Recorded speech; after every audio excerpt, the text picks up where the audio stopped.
We bring greetings to you in the name of our Lord Jesus Christ. ప్రభు అయిన యేసుక్రీస్తు వారి నామములో మీకు శుభములు తెలియజేస్తున్నాం. We thank the Lord for His grace to begin a new series of Bible studies. ఆ యొక్క నూతన బైబిల్ ధ్యాన శీర్షికలు ప్రారంభించడానికి దేవుడు అనుగ్రహించినటువంటి కృపను బట్టి వందనాలు. The theme is Great Salvation. అంశం ఏమిటంటే గొప్ప రక్షణ. To start with, let us read the key words in Hebrew chapter 2 and verse 3. ప్రారంభించడానికి మనము ఆ మూల బైబిల్ వచనమైనటువంటి హెబ్రీయులకు రాసిన పత్రిక 2వ అధ్యాయం 3వ వచనాన్ని చూద్దాం. So what makes us think we can escape if we ignore this great salvation? ఇంత గొప్ప రక్షణను మనము నిర్లక్ష్యము చేసినడలా ఎలాగూ తప్పించుకొందుము? Loving Father gave a number of gifts to prodigal son when the son repented and returned to his father. తప్పిపోయిన కుమారుని విషయంలో అతడు పశ్చాత్తాపడి తిరిగి తండ్రి చెంతకు వచ్చినప్పుడు ఆ ప్రేమగల తండ్రి ఎన్నో బహుమతులు ఇచ్చారు. There are 7 colors in a rainbow. ఇంద్రధనుస్సులో 7 రంగులు ఉన్నాయి. Likewise, there are 7 precious aspects in our salvation. అదే రీతిగా మన యొక్క ఈ గొప్ప రక్షణ అయినటువంటి అంశంలో 7 ప్రశస్తమైనటువంటి విషయాలు దాగి ఉన్నాయి. They are our spiritual blessings from God the Father. తండ్రి అయినటువంటి దేవుని యొద్ద నుంచి మనకు వచ్చినటువంటి ఆత్మీయ ఆశీర్వాదాలు. In this series of Bible studies on great salvation, we shall explore many wonderful details of various blessings which we will study one after another in our coming programs. ఈ యొక్క బైబిల్ ధ్యాన శీర్షికలలో ఈ యొక్క గొప్ప రక్షణ అనేటువంటి అంశాన్ని గురించి మనం ముందున్నటువంటి రోజుల్లో దినములు గడుచుచుండగా దాని నుంచి అనేకమైనటువంటి ఆశీర్వాదాలను అద్భుతమైనటువంటి విషయాలను మనము అన్వేషిద్దాం. Please make it a point to watch them regularly. కాబట్టి దయచేసి వీటిని క్రమంగా వీక్షించడానికి మీరు నిర్ణయం తీసుకోండి. Meantime, subscribe our program if not yet done earlier. ఇంతకు ముందు మీరు మా ఈ యొక్క ఛానల్ని సబ్స్క్రైబ్ చేసుకోకపోతే దయచేసి సబ్స్క్రైబ్ చేసుకోండి. The first blessing in the great salvation is predestination. ఈ యొక్క గొప్ప రక్షణలో ఉన్నటువంటి మొట్టమొదటి ఆశీర్వాదము ఏమిటంటే ముందస్తు నిర్ణయం. Prior to our study, we shall look into the past church history for a particular reason. ఒక ప్రత్యేకమైనటువంటి కారణం కొరకు మనము మన ఈ ధ్యాన నిమిత్తమై పూర్వపు సంఘము యొక్క చరిత్రను చూద్దాం. Some years ago, 2 schools of thoughts emerged in the church. కొన్ని సంవత్సరాల క్రితం చర్చిలో ఆలోచనల పాఠశాల అనేటువంటి 2 పాఠశాలలు ఉద్భవించాయి. They are called Calvinists and Arminians. వారిని కాల్వినిస్టులు, ఆర్మేనియన్లు అన్నారు. In fact, their theological disputes divided the church. నిజానికి వారి యొక్క వేదాంతపరమైనటువంటి వివాదాలు సంఘాన్ని విడదీశాయి. So it is our prayer that today's church may be kept from such divisive teachings.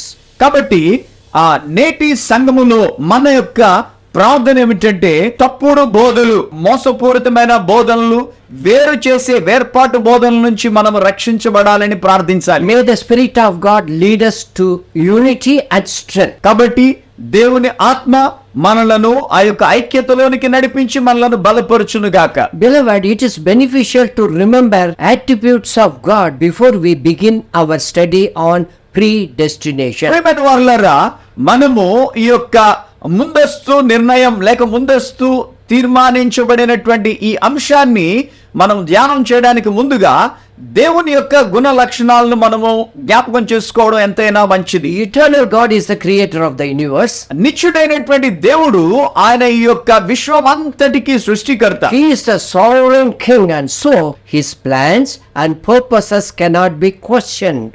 ఆయన సార్వభౌముడైనటువంటి దేవుడు కాబట్టి ఆయన ప్రణాళికలు గాని ఆయన సంకల్పములు గాని మనము ప్రశ్నించలేం. He does whatever pleases him. ఆయనకు ఇష్టమైన దానిని తనకిచ్చ వచ్చినట్లు సమస్తమును ఆయన చేయుచున్నాడు. He loves everybody and he does not show favoritism. దేవుడు ఆయన అందరినీ ప్రేమించేటువంటి వాడు. ఆయన ఎవరికి కూడా పక్షపాతి కాడు. Further, he is omniscient. మనం ముందు కొనసాగితే ఆయన సర్వాంతర్యామి. So he knows in advance what will happen. కాబట్టి ఆయనకు తెలుసు ఏం జరగనుందో, ఆయనకి భవిష్యత్తు ముందుగానే తెలుసు. God has created us in his own image.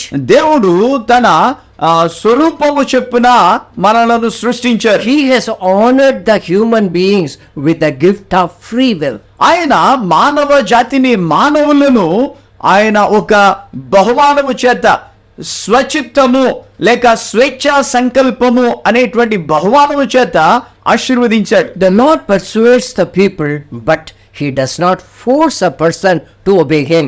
దేవుడు ప్రజలను ఆయన ప్రోత్సహిస్తారు, కానీ ఆయనకు లోబడమని ఏ వ్యక్తిని కూడా ఒత్తిడి చేయడు. So, keeping the above truths in mind, we will study the scriptures from God's point of view. కాబట్టి మనము ఇంతవరకు చూసిన విషయాలను దృష్టించుకొని, పై సత్యాలను దృష్టించుకొని, మనము లేఖన భాగాలను దేవుని దృక్కోణములో ఆలోచన చేద్దాం. Predestination. ముందస్తు నిర్ణయం. Predestination means that God chooses a person to be saved beforehand, not on the basis of that person's merits, but according to God's sovereign will. ముందస్తు నిర్ణయం అంటే దేవుడు ఒక వ్యక్తిని ముందుగానే రక్షించాలని తీర్మానం చేసుకుంటారు. ఏ విధంగా? ఆ వ్యక్తి యొక్క యోగ్యతను బట్టి కాదు, గాని దేవుని యొక్క సార్వభౌమ చిత్తాన్ని బట్టి. Theological significance. వేదాంతపరమైనటువంటి కోణాన్ని మనం చూద్దాం. 2 New Testament passages are given below. ఆ క్రింద మనము 2 నూతన నిబంధన వాక్య భాగాలను చూద్దాం. They reveal various dimensions of predestination. అవన్నీ కూడా ఆ యొక్క ముందస్తు నిర్ణయం యొక్క వివిధ కోణాలను మనకు చూపిస్తూ ఉన్నాయి. First, Ephesians 1 verses 4 and 5. మొట్టమొదటిగా ఎఫెసీయులకు రాసిన పత్రిక 1వ అధ్యాయము 4-5 వచనాలు. Even before he made the world, God loved us and chose us in Christ to be holy and without fault in his eyes. God decided in advance to adopt us to his own family by bringing us to himself through Jesus Christ. This is what he wanted to do, and it gave him great pleasure. ఎట్లనగా తన ప్రియుని యందు తాను ఉచితముగా మనకు అనుగ్రహించిన తన కృప మహిమకు కీర్తి కలుగునట్లు తన చిత్త ప్రకారమైన దయా సంకల్పము చొప్పున యేసుక్రీస్తు ద్వారా తనకు కుమారులనుగా స్వీకరించుటకై మనలను ముందుగా తన కోసము నిర్ణయించుకుని. Secondly, Romans 8 chapter verses 29 and 30. రెండవదిగా రోమీయులకు రాసిన పత్రిక 8వ అధ్యాయం 29-30 వచనాలు. For God knew people in advance, and he chose them to become like his son, so that his son would be the firstborn among many brothers and sisters. And having chosen them, he called them to come to him. And having called them, he gave them right standing with himself, and having given them right standing, he gave them his glory. ఎందుకనగా తన కుమారుడు అనేక సహోదరులలో జ్యేష్ఠుడగునట్లు దేవుడు ఎవరిని ముందుగా ఎరిగెనో వారు తన కుమారునితో సారూప్యము గలవారగుటకు వారిని ముందుగా నిర్ణయించెను. మరియు ఎవరిని ముందుగా నిర్ణయించునో వారిని పిలిచెను. ఎవరిని పిలిచెనో వారిని నీతిమంతులుగా తీర్చెను. ఎవరిని నీతిమంతులుగా తీర్చెనో వారిని మహిమపరచెను. Let us discuss the matter in detail. మనము ఈ విషయాలను లోతుగా మనము ధ్యానం చేద్దాం. First, the Lord God predestined us to the likeness of Jesus, the Son of God. మరి ముఖ్యంగా ప్రభు అయినటువంటి దేవుడు ఆయన తన కుమారుడైనటువంటి యేసుక్రీస్తు యొక్క సారూప్యతలోనికి మనం ఉండాలని ఆయన ముందుగానే నిర్ణయించాడు. Secondly, he has given us a right standing before him on the basis of Christ's death on the cross on our behalf. రెండవదిగా మనము ఆయన ఎదుట నీతిమంతులుగా తీర్చి ఆయన ఎదుట నిలవబడేటువంటి హక్కును మనకు అనుగ్రహించాడు. Thirdly, he has adopted us into his own family. మూడవదిగా ఆయన తన సొంత కుటుంబంలోనికి మనలను దత్తత చేసుకున్నారు. The final stage is to lead us to enter his glorious heaven one day. ఆ చివరి ఆ స్థితి ఏమిటంటే మనము ఆయనతో పాటు ఆ మహిమగల పరలోకానికి ఒక రోజున ప్రవేశించాలి అనేది. Beloved, the origin of all the spiritual blessings is predestination. ప్రియులారా, ఈ యొక్క ఆత్మీయ ఆశీర్వాదాలన్నిటికీ మూలము ఆ యొక్క ముందస్తు నిర్ణయం. Predestination exemplified. ముందస్తు నిర్ణయం ఉదాహరించారు. Many Bible characters have exemplified the doctrine of predestination. ఈ యొక్క ముందస్తు నిర్ణయము అనేటువంటి సిద్ధాంతాన్ని బైబిల్ గ్రంథంలో అనేకమైనటువంటి వ్యక్తిత్వాల ద్వారా మనకు మాదిరి చూపించబడ్డాయి. 1. Jeremiah. మొట్టమొదటిది ఇర్మియా. I know you before I formed you in your mother's womb. Before you were born, I set you apart and appointed you as my prophet to the nations. గర్భములో నేను నిన్ను రూపింపక మునిపే నిన్నెరిగి తిని, నీవు గర్భము నుండి బయలుపడక మునిపే నేను నిన్ను ప్రతిష్ఠించి తిని, జనములకు ప్రవక్తగా నిన్ను నియమించి తిని. When God called Jeremiah for the prophetic ministry among the nations, he was only a teenager. దేవుడు ఇర్మియాను ఆ ప్రవక్త పరిచర్య చేయడానికి, జనముల మధ్య పరిచర్య చేయడానికి దేవుడు ఆయనను పిలిచినప్పుడు అతడు కేవలం ఒక యువకుడు. In fact, this boy did not aspire to become a prophet. నిజానికి ఈ అబ్బాయి నేను ప్రవక్త అవ్వాలి అని ఎప్పుడు కూడా ఆకాంక్షించలేదు. It was God who chose him for his ministry. దేవుడే తన యొక్క పరిచర్య కొరకు అతనిని ఎంపిక చేసుకున్నారు. That too, before he was formed in his mother's womb. అది కూడా తన తల్లి గర్భములో రూపించబడక ముందే.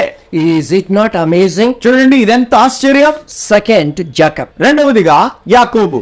Romans 9 chapter verses 12 and 13. రోమీయులకు రాసిన పత్రిక 9వ అధ్యాయం 12-13 వచనాలు. God calls people but not according to their good or bad works. Rebekah was told, your older son will serve your younger son. In the words of the scriptures, I loved Jacob but I rejected Esau. దేవుని సంకల్పము క్రియల మూలముగా కాక పిలుచు వాని మూలముగానే నిలకడగా ఉండు నిమిత్తము, పిల్లలిక పుట్టి మేలైనను కీడైనను చేయక ముందే పెద్దవాడు చిన్నవానికి దాసుడగును అని ఆమెతో చెప్పబడెను. ఇందును గూర్చి నేను యాకోబును ప్రేమించి తిని యాషావును ద్వేషించి తిని అని వ్రాయబడి ఉన్నది.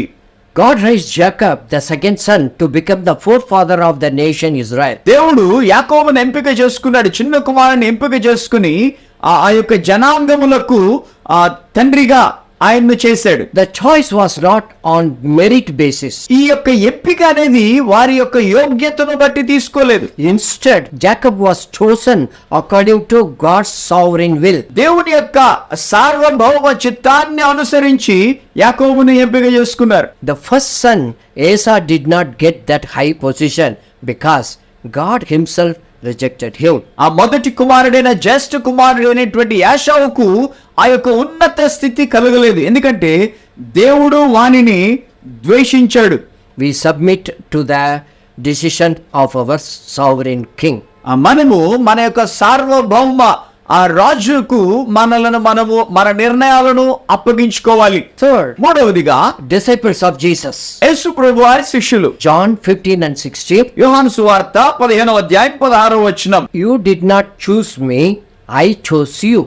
I appointed you to grow and produce lasting fruit, so that the Father will give you whatever you ask for using my name. మీరు నన్ను ఏర్పరచుకొనలేదు, మీరు నా పేరట తండ్రిని ఏమి అడుగుదురో అని ఆయన మీకు అనుగ్రహించినట్లు మీరు వెళ్ళి ఫలించుటకును మీ ఫలము నిలిచి ఉండుటకును నేను మిమ్మల్ని ఏర్పరచుకొని నియమించి తిని. The disciples were not the best people for God's choice and appointment. దేవుడు ఎంపిక చేసుకోవడానికి, వారిని ఏర్పాటు చేసుకోవడానికి ఈ శిష్యులు అనేటువంటి వారు ఎంతో యోగ్యమైన వారు లేక శ్రేష్టమైన ప్రజలు కాదు.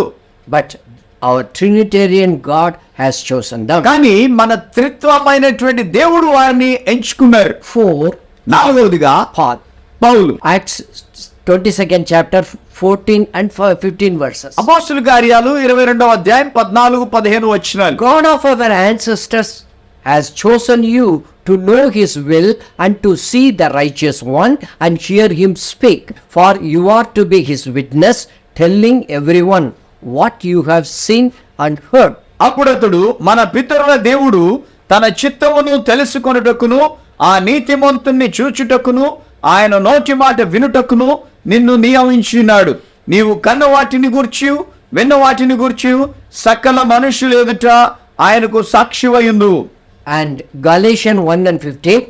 మరియు గలతీయులకు రాసిన పత్రిక 1వ అధ్యాయము 15వ వచనం. But even before I was born, God chose me and called me by his marvelous grace. ఆయనను తల్లి గర్భమునందు పడినది మొదలుకొని నన్ను ప్రత్యేకపరిచి తన కృపచేత నన్ను పిలిచిన దేవుడు నేను అన్యజనులలో తన కుమారుణ్ణి ప్రకటింపవలెనని. When Jesus met Saul in the vision, the persecutor became a preacher. యేసు ప్రభువారు ఆ సౌలును ఆ యొక్క దర్శనంలో ఎదుర్కొనినప్పుడు ఆ హింసకుడు అయినటువంటి సౌలు బోధకుడిగా మారాడు. Paul himself testified like this.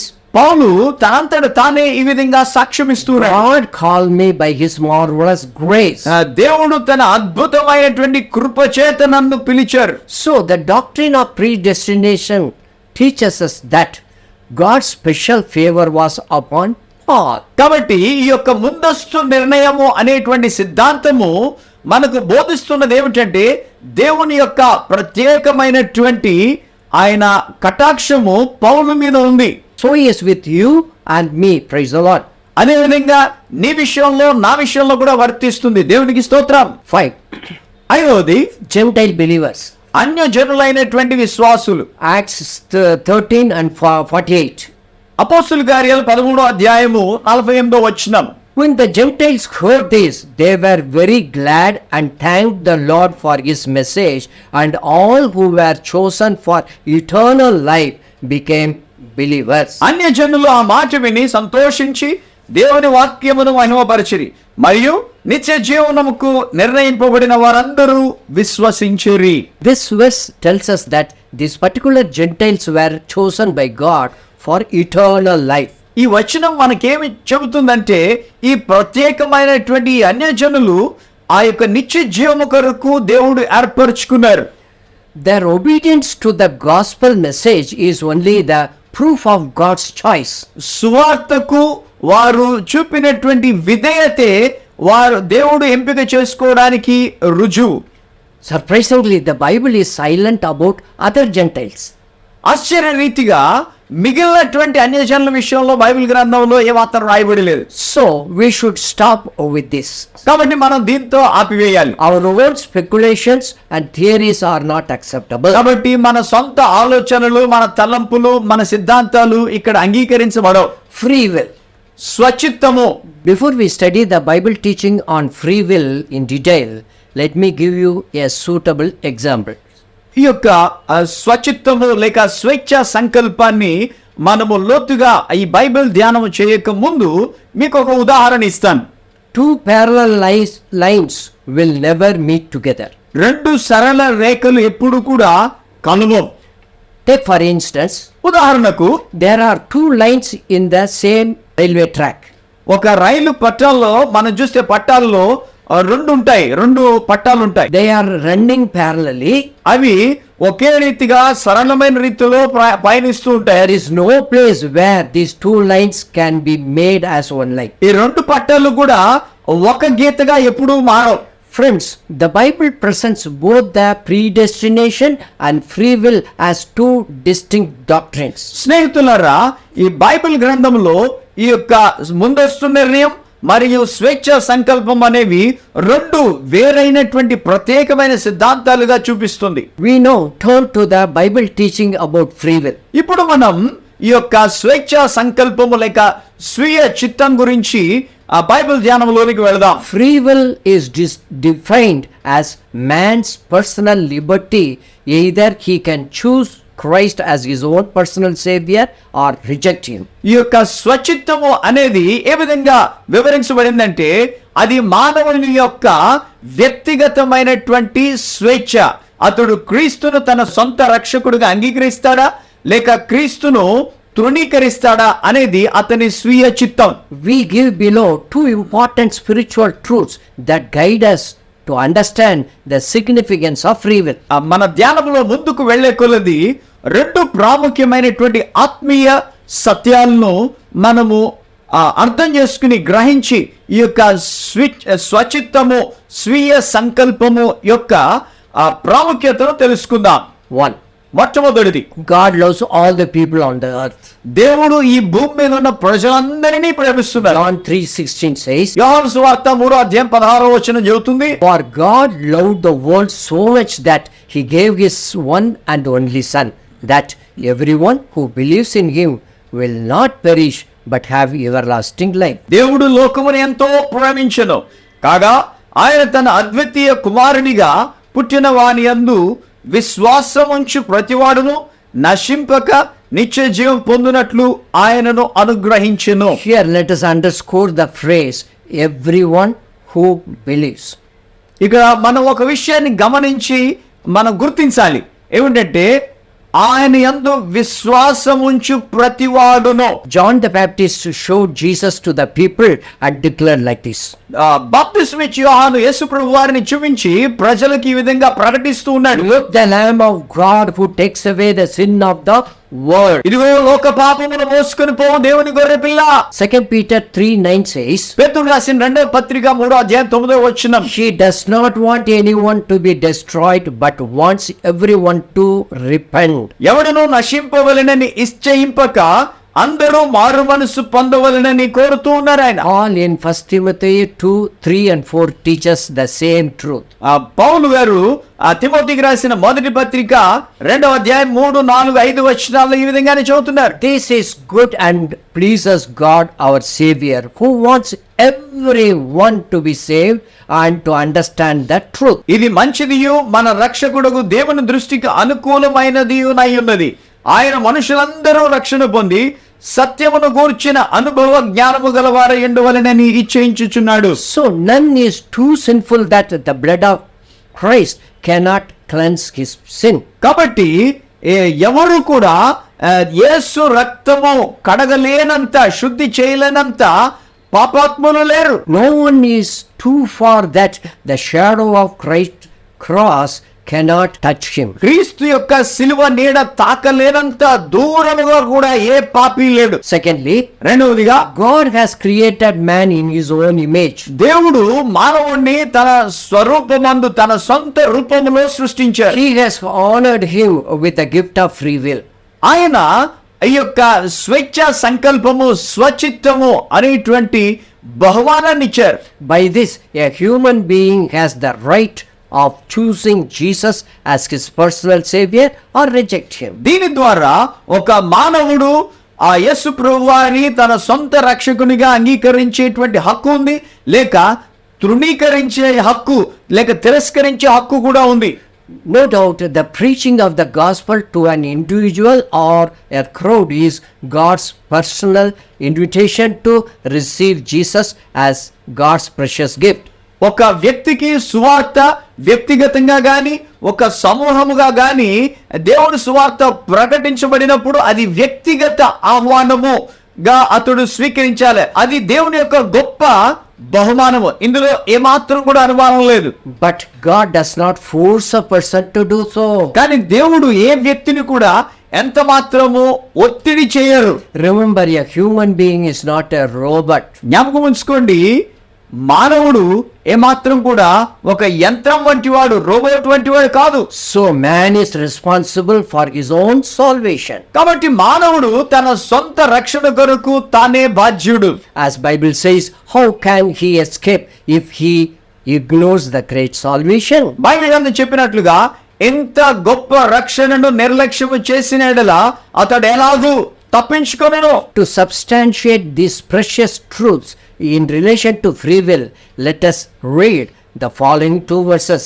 ఈ యొక్క ప్రశస్తమైనటువంటి సత్యాలను, ఈ స్వీయ చిత్తమును గురించి నేర్చుకునే సత్యాలను క్రోడీకరించడానికి మనము 2 బైబిల్ వచనాలను చదువుదాం. This will help us understand it with a better clarity. ఒక స్పష్టతతో దీన్ని గ్రహించడానికి ఈ వచనాలు మనకు సహాయపడతాయి. On Mark 16 chapter 15 and 16. మొట్టమొదటిది మార్కు సువార్త 16వ అధ్యాయం 15-16 వచనాలు. And then Jesus told them, go into all the world and preach the good news to everyone.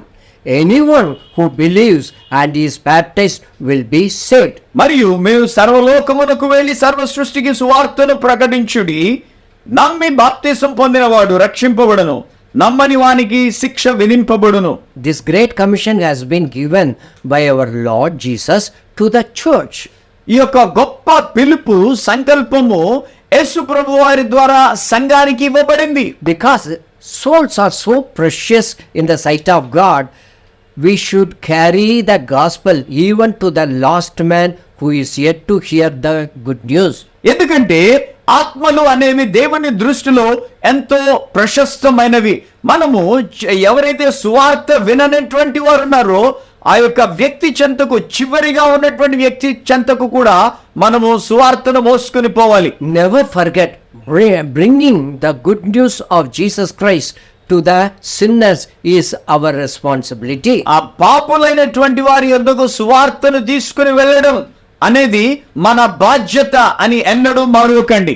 And accepting Jesus or not is the listener's responsibility. అయితే యేసు ప్రభు వారిని వారు అంగీకరించారా లేదా లేక అంగీకరించలేదా అనేది వినేవారి యొక్క బాధ్యత. In spite of people's rejection, resistance and rebellion, God's people must take all out the efforts to make the precious name of Jesus Christ known to everybody. అనేకమైనటువంటి ఆ తిరస్కరణలు, తృణీకరణలు, తిరుగుబాటులు ఎదురైనప్పటికీ కూడా దేవుని బిడ్డలైనటువంటి వారు అన్ని శ్రమలకు ఓర్చి ఈ యొక్క ప్రశస్తమైన యేసు నామమును, యేసుక్రీస్తు వారి నామమును అందరూ తెలుసుకునేటట్లు చేయడం అనేది ప్రతి ఒక్కరి బాధ్యత. Yes, Jesus is the way, the only way. అవును, యేసు ప్రభు వారే మార్గము, ఆయన ఒక్కరే మార్గము. Second, రెండవదిగా Romans 10 and 14. రోమీయులకు రాసిన పత్రిక 10వ అధ్యాయం 14వ వచనం. But how can they call on him to save them unless they believe in him? And how can they believe in him if they have never heard about him? And how can they hear about him unless someone tells them? వారు విశ్వసింపని వానికి ఎట్లు ప్రార్థన చేయుదురు? వినని వానిని ఎట్లు విశ్వసించుదురు? ప్రకటించువాడు లేకుండా వారెట్లు విందురు? Friends, it's not a religion, but the repentance is the God appointed way for the salvation of people. స్నేహితులారా, ఇది ఒక మతము కాదు గాని పశ్చాత్తాపము అనేటువంటిది ఆ యొక్క రక్షణ కొరకు దేవుడు ఏర్పరచుకునేటువంటి మార్గం. The world vision is that everyone should be evangelized. ఈ ప్రపంచము యొక్క దర్శనము ఏమిటంటే ప్రతి ఒక్కరికి కూడా సువార్త ప్రకటించబడాలి. The word of God is in our hands. దేవుని వాక్యం మన హస్తాల్లో ఉంది. But what about the voice of God? కానీ దేవుని యొక్క స్వరమును గురించి ఏమిటి? Of course, the message is all sufficient, but the messengers are insufficient, is it not? నిజానికి ఈ యొక్క వర్తమానము, సువర్తమానం అనేది పరిపూర్ణంగా ఉంది, సంతృప్తిగా ఉంది. కానీ సువార్తను ప్రకటించేటువంటి వారు కొదువుగా ఉన్నారు. అంతే కదండి? Remember, the great harvest of soul must be done before the second coming of Jesus Christ. జ్ఞాపకం ఉంచుకోండి, యేసు ప్రభువు వారి రెండవ రాకడకు ముందుగానే ఈ గొప్ప ఆత్మల పంటను మనం కోయాలి. So pray fervently for more workers into the field. కాబట్టి ఈ యొక్క పొలంలో అనేక మంది పనివారు ఉండులాగున ఎంతో అణకువతో ప్రార్థన చేయాలి. What the kingdom of God needs today is not theological arguments, but the rise of an army of anointed soul winners to bring light to those who are in darkness. నేటి దినాన్న దేవుని రాజ్యము కొరకు కావలసింది ఏమిటంటే వేదాంతపరమైనటువంటి వివాదాలు, మనకు పొట్లాట్లు కాదు గాని మనం ఒక సైన్యాన్ని, అభిషేకించబడినటువంటి ఆత్మలను రక్షించేటువంటి వ్యక్తులు, ఆ దేవుని యొక్క వెలుగును ప్రకాశింపజేయడానికి, చీకటిలో ఉన్నటువంటి వారికి ఆయన వెలుగును ప్రకాశింపజేసేటువంటి అభిషేకించబడిన ఆత్మలను రక్షించేటువంటి వర్తమానికులు కావాలి. A painter drew a beautiful picture. ఓ చిత్రకారుడు ఒక అందమైన చిత్రాన్ని గీశాడు. A cross-shaped stone is seen protruding from the stormy sea. ఆ యొక్క సిలువ ఆకారములో ఉన్నటువంటి రాయి ఆ యొక్క తుఫాను అలల మధ్యలో ఉన్నటువంటి సముద్రంలో కనబడుతూ ఉంది. After a shipwreck, a certain traveler managed to reach the spot. ఒక ఓడ ప్రయాణిస్తూ బ్రదలైపోయిన తర్వాత అందులో ప్రయాణిస్తున్న వారు మెల్లగా అక్కడికి చేరుకున్నారు, ఆ యొక్క సిలువ ఆకారంలో ఉన్న రాయి చెంతకు. She was clinging to the cross with one hand. ఆమె ఆ యొక్క సిలువను పట్టుకుని ఒక చేత్తో సిలువను పట్టుకుంది, while holding with another hand a drowning woman. ఇంకొక చేతితో మునిగిపోతున్న వేరొక స్త్రీని పట్టుకుంది. What a beautiful and meaningful picture it is. ఎంత అర్థవంతమైన అందమైనటువంటి చిత్రమో చూడండి. It portrays explicitly both the teachings. ఇది ఈ యొక్క రెండు బోధనలను మనకు స్పష్టంగా చిత్రీకరించి చూపిస్తుంది. Predestination as well as free will. ముందస్తు నిర్ణయం మరియు స్వేచ్ఛా సంకల్పం. One day a classroom teacher sent an invitation to the students to attend a special class. ఒక దినాన్న ఒక ఉపాధ్యాయుడు తన యొక్క విద్యార్థులందరికీ ఒక వర్తమానాన్ని పంపించాడు, స్పెషల్ క్లాస్ కి హాజరవ్వండి. Though few people declined, many responded positively. కొంతమంది రాలేకపోయినప్పటికీ చాలా మంది మంచిగానే సమయంగా స్పందించారు. As soon as the students entered the class, they saw the notice board. వారు క్లాస్ రూమ్ లో తరగతి గదిలో ప్రవేశించగానే వారు ఒక నోటీస్ బోర్డు చూశారు. There it was written, "You have been chosen for this special class." అక్కడ వ్రాయబడి ఉంది, ఈ ప్రత్యేకమైనటువంటి తరగతికి మీరు ఎంపిక చేయబడ్డారు. In conclusion, let us be grateful to the Lord because we have been predestined to be God's children. ముగింపులో మనము దేవునికి ఎంతో కృతజ్ఞత కలిగినటువంటి వారమై ఉండాలి. ఎందుకంటే దేవుని బిడ్డలుగా ఆయన ఉండడానికి ఆయన మనలను ముందస్తుగా నిర్ణయించారు. At the same time, make soul winning and evangelism our task most priority.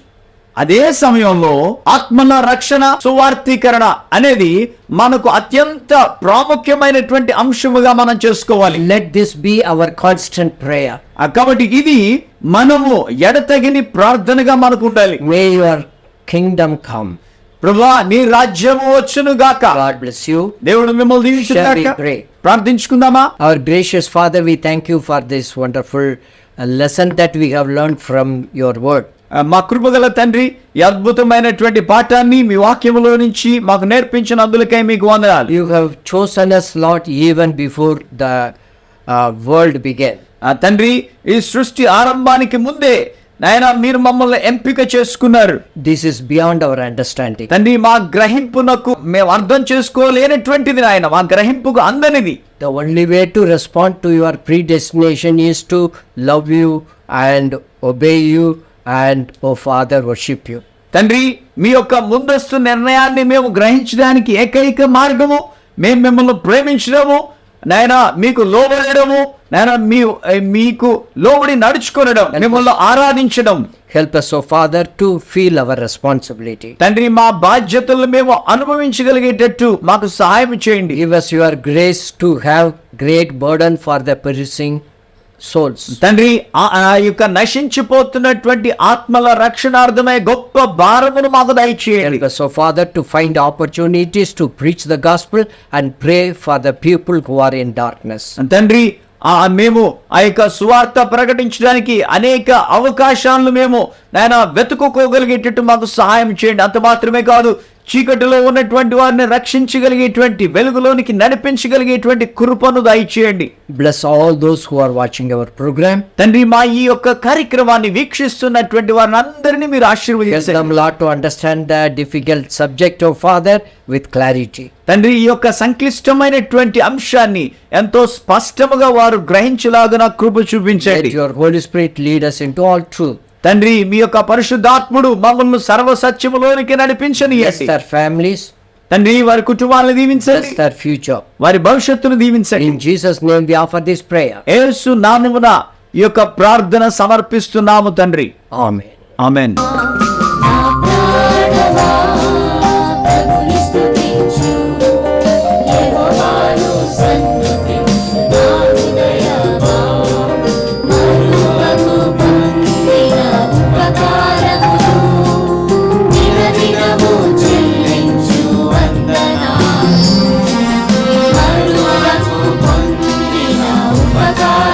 you.